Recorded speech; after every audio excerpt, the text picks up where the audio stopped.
آج کے جمعہ کے مختصر سے خطبے میں جس موضوع کے تحت مجھے چند باتیں آپ لوگوں کے سامنے رکھنی ہیں وہ موضوع ہے رمضان کا آخری عشرہ۔ میں جو باتیں آپ کے سامنے رکھنے والا ہوں میرا اندازہ ہے کہ باتیں نئی نہیں ہیں۔ رمضان کا مہینہ ہر سال آتا ہے، آپ علماء کرام سے ہر سال رمضان کے تعلق سے، اس کے آخری عشرے کے تعلق سے، قدر کی راتوں کے تعلق سے کچھ نہ کچھ سنتے رہتے ہیں۔ تو جو معلومات، جو باتیں میں آپ کو پیش کروں گا شاید سب کے لیے وہ بات نئی نہ ہو، کوئی انوکھی نہ ہو، لیکن مقصد یہ ہوتا ہے جمعہ کے خطبے کا، کسی درس کا، کسی لیکچر کا مقصد یہ ہوتا ہے کہ انسان کو بعض دفعہ کچھ معلومات نئی مل جاتی ہیں، اور اس سے بڑا مقصد یہ ہوتا ہے کہ انسان کی تذکیر ہوتی ہے، انسان کے دل کو جلا بخشنا مقصود ہوتا ہے، کیونکہ انسان کا دل ہمارے کپڑے جیسا ہے۔ جیسے ہم کپڑا پہنتے ہیں اور ایک دن پہننے کے بعد کپڑا میلا ہو جاتا ہے، گندا ہو جاتا ہے، اگر اسے دھلا نہ جائے، اسے صاف نہ کیا جائے تو ہم وہ کپڑا دوبارہ دوسرے دن یا تیسرے دن، بہت ہوا تو 2 دن پہن لیں گے، اس کے بعد ہمیں خود برا محسوس ہونے لگے گا۔ ایسے ہی مثال جو ہے وہ دل کی مثال ہے، دل پر میل جمتا رہتا ہے، زنگ لگتا رہتا ہے۔ جو دنیا کی مصروفیات ہیں، دنیا میں جو رنگینیاں ہیں، دنیا کی جو باتیں ہیں، دنیا میں گناہ، یہاں تک کہ بعض دفعہ جائز چیزوں میں بھی جو مصروفیت ہے، انسان کا دل جس طرح اٹک جاتا ہے، لگ جاتا ہے اور اس کے پیچھے پڑ جاتا ہے انسان دنیا کے پیچھے، اس کے دل میں نیکی کی خواہش کی کمی آ جاتی ہے، گناہوں کی رغبت بڑھ جاتی ہے، تمام کیفیات ہمارے دلوں میں پیدا ہوتی ہیں۔ اسی لیے اللہ تبارک و تعالیٰ نے ہمیں رمضان کا مہینہ دیا ہے تاکہ ہم اپنے دلوں کے زنگ کو مٹا لے جائیں، تاکہ ہم اپنے دل کے میل کو دھو کر ختم کر لیں، اپنی عبادتوں کے ذریعے، روزے کے ذریعے، قرآن کی تلاوت کے ذریعے، قیام اللیل کے ذریعے گناہوں سے بچ کے۔ اور سب سے بڑی بات روزے کا جو مطلب یہ ہے کہ روزہ کے معنی آپ جانتے ہوں گے، آپ نے شاید سنا ہوگا علماء کرام سے، روزہ کا لٹرل معنی، لغوی معنی اپنے آپ کو روک لینا۔ تو اصل رمضان کی جو سب سے بڑی خصوصیت یہ ہے، جو ہم پانی پینے سے رک جاتے ہیں، کھانا کھانے سے رک جاتے ہیں، دوسری جائز خواہشات سے رک جاتے ہیں، ہمیں یہ تمام باتیں اس بات کی ٹریننگ دیتی ہیں، تربیت دیتی ہیں کہ ہمیں گناہوں سے بچنا ہے۔ تو میں یہ کہہ رہا تھا کہ تمام باتیں آپ سنتے رہتے ہیں، اور یہی مقصد ہے بولنے کا کہ ہمارے دلوں میں، ہمارے اندر نیکیوں کے کرنے کا جذبہ مزید بیدار ہو، مزید نیکیاں کریں، گناہوں سے بچنے کا جذبہ مزید پیدا ہو، طاقتور ہو وہ جذبہ، اس جذبے کو طاقت ملے، قوت ملے، پورے سال وہ جذبہ اتنا مضبوط ہو جائے، اتنا پختہ ہو جائے کہ ہماری نگاہیں گناہوں کی طرف نہ جائیں، ہمارے ہاتھ گناہوں کی طرف نہ بڑھیں، ہمارے پیر گناہوں کی طرف نہ بڑھیں۔ یہ مقاصد جو ہے رمضان کے روزے کی عبادتوں کے ہوتے ہیں۔ بہرحال جو موضوع ہے کہ آخری عشرہ رمضان کا ہے، اللہ تعالیٰ کی بہت بڑی نعمت ہے کہ اللہ تبارک و تعالیٰ نے ہمیں رمضان کا مہینہ نصیب کیا۔ شاید بتانے کی ضرورت نہیں ہے، بار بار ہم یہ بات بولتے رہتے ہیں کہ کتنے لوگ ایسے ہمارے بھائیوں میں سے،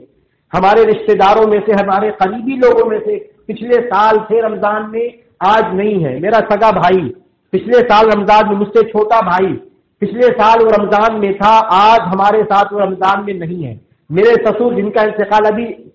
کچھ ہفتے، 1-2 ہفتے ہوا، وہ پچھلے رمضان میں ہمارے ساتھ تھے، آج ہمارے ساتھ نہیں ہے۔ ایسے کتنے لوگ آپ فیس بک پہ اپنے دوستوں کے بارے میں جانتے ہیں یا براہ راست سنتے ہیں کہ کل وہ رمضان میں، پچھلے رمضان میں تھے، آج ہمارے ساتھ نہیں ہے۔ تو اللہ تبارک و تعالیٰ نے ہمیں جو موقع دیا ہے، ہمیں جو پل دیا ہے، ہمیں جو گھڑیاں دی ہیں، یہ ہم اپنی گھڑیاں، اپنے پل، اپنے اوقات کو اللہ تعالیٰ کی عبادت میں لگائیں، گناہوں سے بچیں۔ یہی مقصد ہے زندگی کا۔ عقل مند آدمی، شاید دہرانے کی ضرورت نہیں ہے، لیکن بار بار یاد دہانی کی عقل مند وہی ہے جو جنت کے حصول کی تمنا کرتا ہے، اس کے بعد اس کے لیے کوشش کرتا ہے۔ عقل مند آدمی وہی ہے۔ ہمارے یہاں بمبئی کا شانہ وہی ہے، اس کو سمجھ لیجئے، بمبئی کا شانہ، پوری دنیا کا شانہ وہی ہے جو اپنے آپ کو عبادت میں لگاتا ہے، گناہوں سے بچنے کی کوشش کرتا ہے۔ آپ کو ایسا لگتا ہے کہ دنیا کمانے والے زیادہ عقل مند ہیں، دنیا کی مصروفیات میں اپنے اوقات کو لگانے والے بہت زیادہ، اس کے پاس پیسہ ہے، دولت ہے، کوئی اور اللہ تعالیٰ نے نعمت دی ہے، وہ زیادہ عقل مند ہے۔ نہیں، عقل مند وہ ہے، ہوشیار وہ ہے، سیاح وہ ہے جو اپنی زندگی کو جنت کے حاصل کرنے میں لگا رہا ہے۔ یہ باتیں کہنے میں آسان ہے لیکن کرنا مشکل ہے، لیکن کرنا وہی ہے، دوسرا راستہ نہیں، دو ہی راستے ہیں، کوئی لوپ ہول نہیں ہے، وہاں رشوت نہیں ہے، وہاں ہمارا سیاسی رسوخ نہیں چلے گا، ہمارا پیسہ نہیں چلے گا، کوئی ہمیں بچا نہیں پائے گا، اس کی تیاری کرنی ہے۔ یا تو آپ جنت کا راستہ ہے یا تو دوزخ کا راستہ۔ بات نہ کرے، بات نہ ہے، جمعہ کے خطبے میں بات نہیں کرنا چاہیے، کسی کو بھی اجازت نہیں بات کرنے کی، بات نہیں کرنا، بالکل منع ہے۔ تو ہمارے پاس جو بھی مختصر سی زندگی ہے ہمیں جنت کو حاصل کرنے کے لیے، جہنم سے بچنے کے لیے لگانا ہے۔ اب میں تھوڑی سی اشارہ کر دوں کہ دیکھیے ہم نے رمضان کے تقریباً آج 22واں رمضان ہے، آنے والی رات 23ویں کی رات ہے، اور رمضان تیزی سے گزر رہا ہے، بہت تیزی کے ساتھ۔ عقل مند آدمی یہ وہ ہے، ہوشیار آدمی ہم میں سے وہ ہے جو زیادہ سے زیادہ، تجارت کا موسم ہوتا ہے، بتانے کی ضرورت نہیں، تجارت کا موسم ہوتا ہے، عید میں جتنی خریداری ہم مسلمان کرتے ہیں اور دنوں میں نہیں کرتے ہیں۔ اگر کوئی دکاندار ہے، کپڑا بیچنے والا یا کسی بھی قسم کا سامان بیچنے والا جس کی کھپت عید کے دن میں ہوتی، عید کے آس پاس ہوتی، انسان بعض دفعہ اپنی تمام مصروفیات چھوڑ کر نیند کو قربان کر کے دکان پہ بیٹھا رہتا ہے۔ پوری رات کسٹمر آئیں گے، زیادہ سے زیادہ کمائی ہوگی، لاکھوں میں کمائی، جو ہزاروں میں کمائی تھی لاکھوں میں بڑھ جائے گی۔ یہی ایک مسلمان کی ذہنیت، اس کی مینٹلٹی ایسی ہی ہونی چاہیے کہ یہ کمانے کا موسم ہے، یہ کمانے کا موسم ہے، اللہ تعالیٰ کی نعمتوں کو لوٹنے کا موسم ہے، اللہ تعالیٰ کی برکتوں کو، اس کی رحمتوں کو لوٹنے کا موسم ہے۔ میں چلتے پھرتے موبائل آسان اللہ تعالیٰ نے دیا، کچھ نہیں کر سکتے، قرآن پڑھ لو، کہیں بھی بیٹھے ہوئے ہو، موبائل جیب میں ہے نا، کہیں ڈھونڈنے کی ضرورت نہیں ہے، ایک آیت پڑھ دو چلے گا، زیادہ ٹائم نہیں ہے، ایک آیت پڑھو، بک مارک کر دو، بک مارک تو آپ جانتے ہی ہیں، موبائل میں آپشن ہے یہ، آپ بک مارک کر دو، ایک آیت، ایک صفحہ آپ نے پڑھ لیا، وہاں پہ نشان لگا دو۔ کہیں اور بیٹھے ہوئے ہیں، کسی کام سے، کاروباری کام سے گئے، کہیں بھی گئے ہیں، آپ وہاں انتظار کر رہے ہیں، ہاسپٹل میں لائن میں انتظار کر رہے ہیں، بس میں، ٹرین میں، کہیں بھی، آپ ایک صفحہ پڑھ لو، نشان لگا دو، پھر آگے منزل پہ کہیں پہنچیں گے ایک صفحہ اور پڑھ لیں گے۔ ایسے ہی آپ کو اندازہ بھی نہیں ہوگا، آپ کو پتا بھی نہیں چلے گا کہ آپ نے اس طریقے سے رمضان میں کتنے قرآن ختم کر لیے۔ آپ یہ سوچیں گے، میں بات اس لیے کر رہا ہوں کہ پریکٹیکل ہونا چاہیے، آپ یہ سوچیں گے میں وضو کر کے باقاعدہ مسجد میں بیٹھ کے قرآن پڑھوں گا، تو ٹھیک ایسا بھی کرنا چاہیے، لیکن ایسا موقع ملتے ملتے کافی ٹائم ہو جاتا ہے، پورے دن میں اتنا وقت نہیں ملتا کہ آدمی آرام سے سکون سے بیٹھ کے قرآن پڑھے۔ تو اگر اس کو یہ سکون نہیں ملتا ہے تو اسے وقت کو ضائع نہیں کرنا چاہیے، گنوانا نہیں چاہیے۔ آپ ذکر کر سکتے ہیں زبان سے، سبحان اللہ والحمد للہ ولا الہ الا اللہ واللہ اکبر، یہ جنت کے پودے ہیں، جتنا زیادہ آپ کہیں گے جنت میں آپ کے لیے اتنا زیادہ پودے لگائے جائیں گے۔ یہ چھوٹی باتیں ہیں، سننے میں چھوٹی باتیں ہیں، لیکن اس کا اثر، اس کا نتیجہ، اس کا انجام بہت بڑا ہے۔ ہمیں اپنی زندگی کو ایسے ہی چلانا ہے، ہم دنیا کے کاروبار سے بچ نہیں سکتے، دنیا تو کمانا ہی ہے، بچوں کو تو کھلانا ہے، کاروبار کو بڑھانا ہے، بچوں کو پڑھانا ہے، شادی بیاہ سب کچھ چلے گا، اس کو روک نہیں سکتا، شریعت نے منع بھی نہیں کیا۔ شریعت نے پیسہ کمانے سے، زیادہ پیسہ کمانے سے، ارب پتی کھرب پتی بننے سے شریعت نے منع نہیں کیا۔ صحابہ کرام میں ارب پتی کھرب پتی لوگ تھے، وہ منع نہیں ہے، لیکن جو زندگی آپ کو گزارنی ہے اللہ کو نہیں بھولنا ہے، اپنے انجام کو، ٹارگٹ انجام جنت کے جہنم، اس کو نہیں بھولنا۔ اس کو بھول گئے تو دنیا کے سب سے بڑے بیوقوف، اس کو یاد رکھا، اپنی زندگی اسی اعتبار سے چلاتے رہے تو آپ دنیا کے سب سے زیادہ ہوشیار آدمی، عقل مند آدمی، انٹیلیجنٹ ہے، آپ کے اندر وزڈم ہے، سب کچھ ہے آپ کے پاس، لیکن یہی کہ آپ اپنے انجام کو نہیں بھولیں گے۔ بہرحال یہ ہمارا کچھ رمضان کا عرصہ گزر گیا۔ اب ہر آدمی عقل مند آدمی ہوتا ہے کہ جو آدمی اپنا انالائسس کرتا ہے، محاسبہ، 10 دن زندگی گزاری کیسی گزری، رمضان کے تقریباً بولیے مت، کوئی بھی بات نہیں کرے گا، بھائی میں دیکھ رہا ہوں کہ آپ کی مسجد میں اس کا اہتمام نہیں ہو رہا ہے، بات نہیں کرتا ہے، بالکل بات نہیں،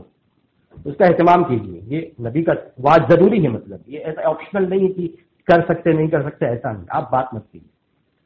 کوئی بھی کرنا ہے آپ آپس میں کچھ آگے بڑھ جائیے، پیچھے ہو جائیے، لیکن بات مت کیجیے۔ بہرحال تو یہ کہہ رہا تھا کہ آدمی محاسبہ کرتا ہے، انالائسس کرتا، اس نے 20 دن رمضان کے 21 دن گزار لیے، 22واں ہے، اس نے اب تک کیا کیا ہے اس کا آپ محاسبہ کیجیے. محاسبے میں تین چار باتیں آپ کو اشارہ کر دیتا ہوں, وقت ہمارے پاس کم رہتا ہے, اشارہ کر دیتا ہوں. پہلی بات جو ذہن میں لانی ہے کہ اللہ تعالیٰ کی نعمت کا شکریہ, کہ اللہ تعالیٰ نے ہمیں رمضان دیا, رمضان کے 21 دن 22 دن ہم کو دیے, اللہ تعالیٰ نے ہمیں عبادت کی توفیق دی. یہ ہماری قوت نہیں ہے, لا حول ولا قوت الا باللہ, میرا کوئی دم نہیں ہے, میں نہیں کر سکتا اپنے سے. اللہ تعالیٰ توفیق نہ دیتا, اس کی نعمت نہ ہوتی, اس کی رحمت نہ ہوتی تو میں نیکیاں نہیں کر پاتا. یہ جذبہ بولنے سے نہیں, یہ احساس اپنے دل میں کہ اللہ تو نے مجھے اپنی عبادت کا موقع دیا, کیونکہ محتاج میں ہوں. اللہ تعالیٰ غنی ہے, بے نیاز ہے, اللہ تعالیٰ کو کسی بندے کی عبادت کی کوئی ضرورت نہیں ہے. اسی لیے حدیثوں میں آتا اشارہ کافی ہے کہ اگر پوری دنیا اللہ تعالیٰ کی عبادت گزار بن جائے, اللہ تعالیٰ کی فرما بردار بن جائے, اس کی شان میں, اس کی بادشاہت میں ذرہ برابر بھی اضافہ ہونے والا, کچھ بڑھنے والا نہیں, وہ ویسا ہی ہے. اور پوری دنیا اگر نافرمان ہو جائے, پوری دنیا سب سے زیادہ بری ہو جائے, اس کی نافرمانی کرنے والی گنہگار ہو جائے, اللہ تعالیٰ کی شان میں, اس کی شوکت میں, اس کی طاقت میں, اس کی بادشاہت میں کوئی کمی ہونے والی نہیں ہے. اگر میں عبادت کرتا ہوں تو میری اپنی غرض ہے, میں ہوں اللہ کا بندہ, میں محتاج ہوں, میں بے بس ہوں, میں بے کس ہوں, مجھے گڑ گڑانا ہے, مجھے اللہ تعالیٰ سے اپنے لیے جنت مانگنا ہے, جہنم سے نجات مانگنا ہے, یہ میری ذمہ داری ہے. میں اپنے آپ کو بھی یاد دلاتا ہوں, آپ کو بھی. دنیا بہت رنگین ہے, بہت زیادہ مصروفیات ہیں. ہم مسجد سے نکلتے ہیں, کب ہمارا ذہن بھٹک جاتا ہے, سب کے ساتھ ہے,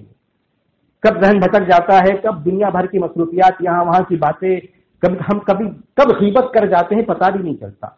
کب کسی کی برائی کر گئے, اپنے کسی دوست کی, دو دوستوں کے ساتھ بیٹھے, پتہ بھی نہیں چلتا, کب ہم نے کاروبار میں کچھ غلطی کر دی ہے پتہ بھی. لیکن مومن وہی ہے جو اپنا محاسبہ کرتے رہتا ہے, دیکھتے رہتا ہے, جائزہ لیتے رہتا ہے, حساب کتاب کرتے رہتا ہے. یہ تو ہوگا, یہ انسان ہے. اسی لیے حدیث میں آتا ہے, اشارہ کافی ہے, حدیث میں آتا ہے کہ اگر نبی نے فرمایا کہ اگر تم گناہ نہیں کرتے تو اللہ تعالیٰ تمہیں صفحہ ہستی سے مٹا دیتا, تمہیں ختم کر دیتا. ایسے بندے لاتا جو گناہ کرتے اور میرے حضور توبہ کرتے, اللہ تعالیٰ کے حضور توبہ کرتے, اللہ تعالیٰ سے توبہ کرتے. تو انسان کی فطرت ہے گھبرانا نہیں ہے, ہم ایسے ہی ہیں, گھبرانا نہیں ہے. انشاءاللہ آگے بھی بات آئی, ممکن ہے تو بات کروں گا کہ ہمیں گھبرانا نہیں, ایسے ہی انسان ہیں, گرتے ہیں پھر اٹھتے ہیں, پھر گرتے ہیں پھر اٹھتے ہیں, موت تک ایسے ہی چلے گا. اللہ نے کسی کو بہت پکا بنا دیا ایمان میں تو اللہ تعالیٰ کا شکر ہے کہ اس کا پیر کبھی زندگی میں پھسلا نہیں. لیکن پھسلا ہے اگر کبھی کسی کا تو مایوس نہیں ہونا, مایوس نہیں ہونا. اللہ تعالیٰ نے قرآن نے, شریعت نے, دلی نے کبھی کسی بندے کو مایوس نہیں کیا. آپ نے کبھی کسی کا قتل کیا ہے؟ میں صرف مثال دے رہا ہوں. آپ نے کبھی کسی کا قتل کیا ہے؟ میں امید کرتا کسی نے نہیں کیا ہوگا. آپ حدیث جانتے کہ 99 قتل کرنے کے بعد بھی توبہ قبول کی جا رہی ہے. 99 قتل کیا اس نے, پھر بھی توبہ قبول کی جا رہی. ایک عورت ایسی جس نے پوری زندگی اپنا جسم بیچا لیکن اس نے کتے کو پانی پلا دیا, اللہ تبارک و تعالیٰ نے اس کی ادا کو قبول کر لیا. اس کی ادا اللہ تبارک و تعالیٰ کو بھا گئی, اس نے اللہ تبارک و تعالیٰ نے پوری زندگی کے گناہ معاف کر دیے. اس لیے میں بار بار یہ کہتا ہوں کہ بندہ مایوس نہ ہو, لیکن سیدھے راستے پر رہنے کی کوشش کریں,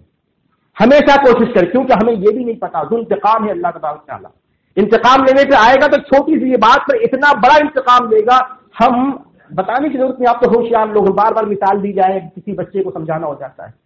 کہ آدمی اگر کیا ایسا کر سکتا ہے کہ کوئی آگ لگی ہو, چراغ جلائیں, موم بتی جلائیں, آپ اپنی انگلی اس میں ڈال سکتے ہیں 10 منٹ کے لیے؟ کوئی بھی آدمی برداشت نہیں کر پائے گا. اب اگر کسی انسان کو 100 سال کے لیے, 1000 سال کے لیے, 50,000 سال کے لیے کسی آگ میں, بھڑکتی آگ میں, ایسی آگ جو پتھر کو گلا دے, جو ہر میٹل کو گلا دے, میٹل چھوڑیے پتھر کو گلا دے, پتھر کو پانی کر دے, اگر کسی انسان کو ایسی آگ میں ڈال دیا جائے کیا وہ برداشت کر پائے گا؟ نہیں کر پائے گا. تو ہمیں کس غلطی کا خمیازہ, کس غلطی کا انجام یہ ہو جائے, ہمیں اس کو بھی نہیں بھولنا ہے. دراصل پہلی بات میں یہ کہہ رہا تھا کہ ہمیں اللہ تعالیٰ کا شکریہ ادا کرنا ہے. لئن شکرتم لازیدنکم, یہ اللہ تعالیٰ نے وعدہ کیا ہے کہ اگر اللہ تعالیٰ کا شکریہ ادا کرو گے, احساس رکھو گے کہ اللہ نے عبادت کی نعمت دی ہے, ایمان پر باقی رہنے کی نعمت دی ہے, سیدھے راستے پر زندگی گزارنے کی نعمت دی, اس کا احساس کرو گے, اللہ تعالیٰ کا شکریہ ادا کرو گے. کوئی آپ سے کہتا آپ ماشاء اللہ بہت نیک, الحمدللہ یہ اللہ کا فضل ہے, میرا کچھ بھی نہیں. کبھی کوئی کہہ دیتا آپ سے کہ آپ بہت نیک ماشاء اللہ, آپ تو نماز پڑھتے ہیں, کوئی بھی عبادت پر کسی نے تعریف کی تو گھمنڈ کا شکار انسان نہ ہو. بلکہ یہ کہے زبان سے فوراً کہے الحمدللہ یہ اللہ کا فضل ہے، میرا کچھ بھی نہیں بھائی، میں تو کچھ بھی نہیں، میں تو اللہ کا گنہگار بندہ ہوں، یہ اللہ نے توفیق دی ہے کہ مجھ سے عبادتیں ہو گئی ہیں۔ لئن شکرتم لازیدنکم، اگر تم شکریہ ادا کرو گے، شکر کے جذبات، اس کے احساسات رکھو گے، لازیدنکم، میں تمہیں اس نعمت میں اضافہ کروں گا، اس نعمت کو بڑھاؤں گا۔ اگر آپ کے اندر، آپ نے رمضان میں عبادتیں کی ہیں اور اللہ تعالیٰ کے شکریہ کا جذبہ آپ کے اندر ہے تو اللہ تعالیٰ بدلے میں کیا دے گا کہ آپ کی عبادتوں کو بڑھا دے گا، آپ کی نیکیوں کو بڑھا دے گا، آپ کے اچھے جذبات کو بڑھا دے گا، آپ کی استقامت کو بڑھا دے گا، آپ مزید نیک ہو جائیں گے اور جنت کے قریب ہو جائیں گے، جہنم سے اور دور ہو جائیں گے، عذاب قبر سے اور دور ہو جائیں گے۔ یہ بہت بڑی نعمت ہے، اس کا احساس انسان ہر انسان، ہر مسلمان اپنے دل میں کرے۔ ایک بات یہ، دوسری بات یہ ہے کہ ہمیشہ ڈرتے رہنا، اللہ تعالیٰ سے دعا کرتے رہنا کہ اللہ تبارک و تعالیٰ جو ہم عبادتیں کر رہے ہیں تو اسے قبول کر لے۔ تفصیل میں نہیں جائیں گے، ایک آیت آپ جانتے ہیں مشہور آیت سورہ بقرہ آیت نمبر 127، وَإِذْ يَرْفَعُ إِبْرَاهِيمُ الْقَوَاعِدَ مِنَ الْبَيْتِ وَإِسْمَاعِيلُ رَبَّنَا تَقَبَّلْ مِنَّا إِنَّكَ أَنْتَ السَّمِيعُ الْعَلِيمُ، کہ ابراہیم علیہ السلام اور اسماعیل علیہ السلام خانہ کعبہ کی تعمیر کر رہے ہیں،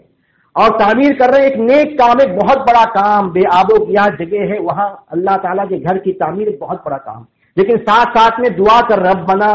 اے ہمارے پروردگار، تقبل منا، ہم سے اس عبادت کو، ہم سے اس محنت کو قبول کر لے، انک انت السمیع العلیم، بے شک تو سننے والا اور جاننے والا ہے۔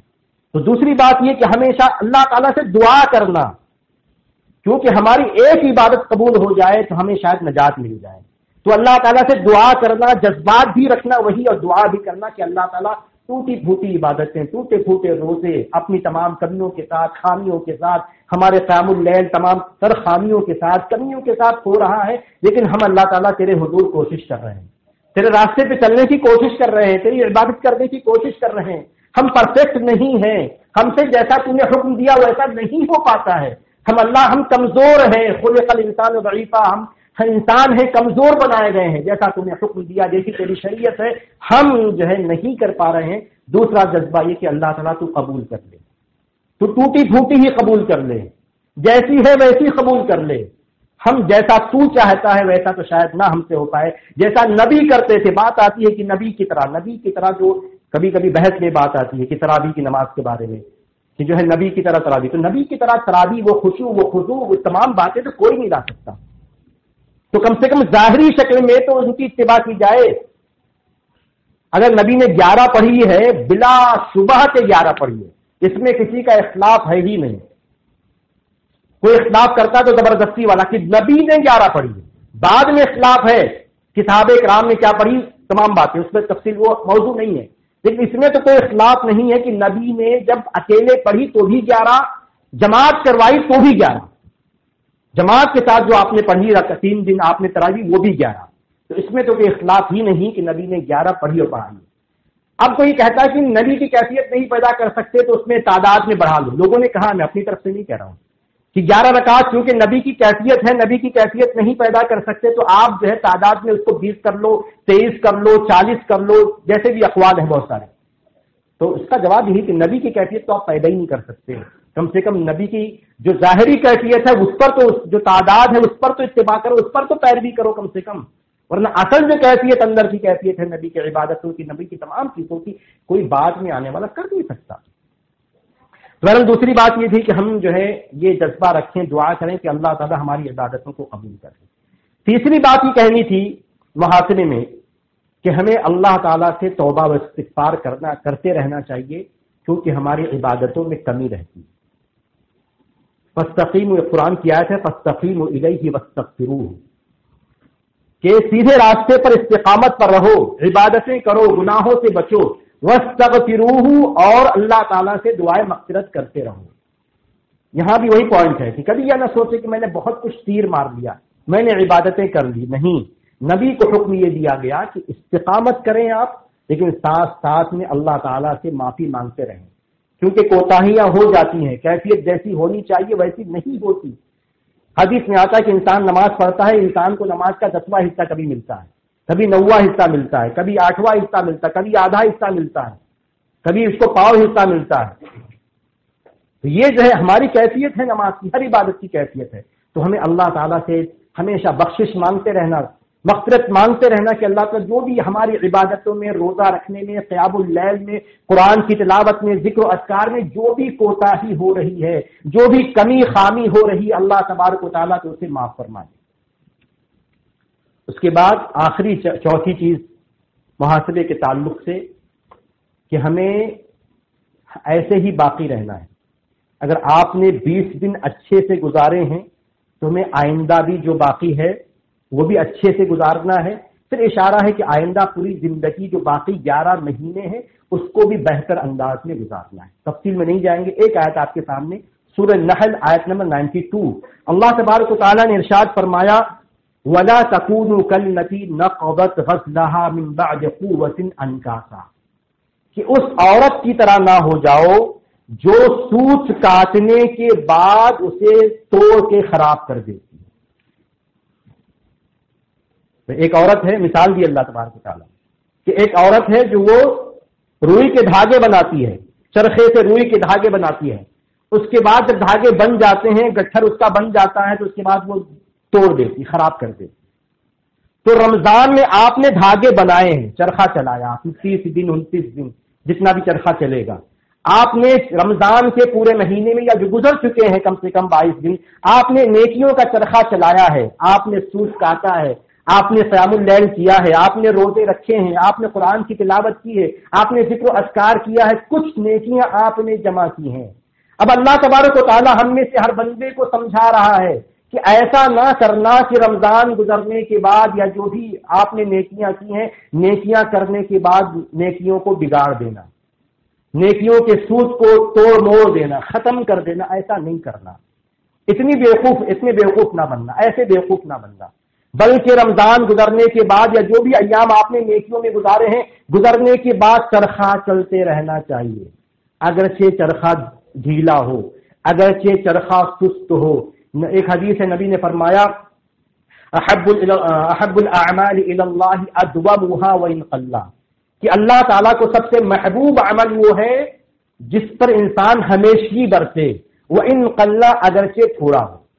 تو کہنے کا مطلب یہ اشارہ میں نے کیا، چرخہ چلنا چاہیے چاہے وہ آہستہ چلے. چرخہ پورے سال رکنا، ہمیں یہ کوشش کرنی ہے کہ انشاءاللہ چرخہ چل گیا ہے رمضان میں، رمضان گزرنے کے بعد ہمارا چرخہ بند نہیں ہوگا. اور اس سے بڑی بات ہے کہ ہم چرخے کو توڑیں گے نہیں، اس کے سوت کو، اس کے جو ہم نے دھاگے تیار کر لیے ہیں ہم اسے توڑیں گے نہیں. اپنے عمل کو ضائع نہیں کریں گے گناہ کر کے،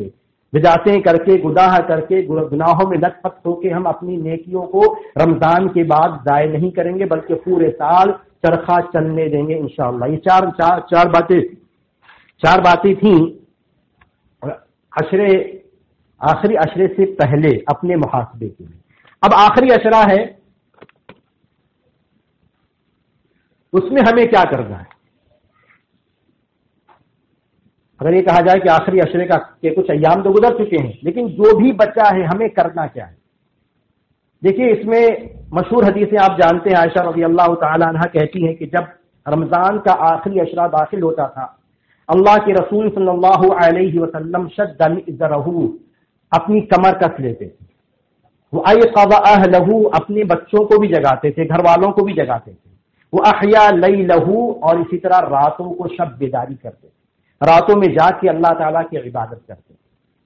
ہمیں یہ جو بچا ہوا دن ہے، جتنے بھی ایام ہیں، ہمیں ایسے ہی گزارنے کی کوشش کرتا ہے کہ ہمیں جو ہے پوری طرح عبادتوں میں لگ جانا ہے، پوری طرح. اور دوسری اہم بات یہ ہے جو تربیت کے تعلق سے ہے کہ صرف اکیلے نیک مت بنیے. قوا انفسکم واہلیکم نارا کہ اپنے آپ کو بھی جہنم کے عذاب سے بچائیے اور اپنے گھر والوں کو بھی جہنم کے عذاب سے بچائیے. آپ یہ دیکھیے، آپ یہ مت سوچیے کہ مسجد میں آ گیا، میں نے اکیلے عبادت کر لی تو میری نجات کے لیے کافی ہے. بلکہ دیکھیے بیوی عبادت کر رہی ہے کہ نہیں، بیوی کو سمجھائیے، ہر اعتبار سے سمجھائیے. اگر بیوی عبادت کرنے والی نہیں، یہ الگ بات ہے کہ زیادہ الٹا ہوتا ہے، بیوی عبادت گزار ہوتی ہے، شوہر عبادت کرنے والا بات پر نہیں ہوتا ہے. بلکہ بیوی دھکا مارتی ہے، بیوی چلاتی ہے، ڈانٹتی، چلو نماز کے لیے جاؤ، فجر کا وقت ہو گیا، سونا نہیں سحری کے بعد، یہ کر دو وہ کر دو. لیکن جیسا بھی ہے، اگر بیوی جو ہے بیوی کو سمجھا سکتے، بیوی نہیں کرتی ہے تو یہ آپ کی ذمہ داری ہے.